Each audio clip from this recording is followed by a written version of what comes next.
विठ्ठलाची अनेक नावं आहेत. जसा तो विठाई आहे, विठूबाई आहे, विठोबाई आहे, तसा तो सखा म्हणून विठो आहे, विठू पण आहे. गावातले साधेभोळे भक्त त्याला इट्टल, इठुबा, इठू म्हणूनही हाक मारतात. विठ्ठलाला सगळं चालतं. अगदी त्याच्या काळ्या रंगावरून त्याला चिडवलेलं पण चालतं.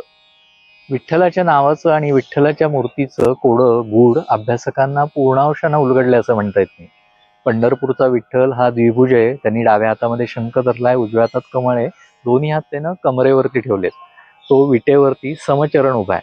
गळ्यामध्ये कौस्तुभ मण्याचा हार आहे. कमरेला तिहेरी मेखला आहे. मनगट आणि दंडांमध्ये बाजूबंद आणि मणिबंद आहेत. संतांनी अभंगांमध्ये केलेल्या वर्णनांमध्ये मात्र विठ्ठल हा चतुर्भुज आहे.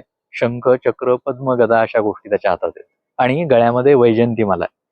विठ्ठलाची मूर्ती आणि संतांची वर्णनं यामध्ये हा फरक काय आणि पुंडलिकाच्या भेटीला आलेलं परब्रह्म त्याचं नेमकं स्वरूप काय हे जाणून घेण्यासाठी मी आषाढी एकादशीला माझ्या YouTube चॅनलवरती व्हिडिओ प्रसिद्ध करतोय. तो तुम्ही अवश्य पहा.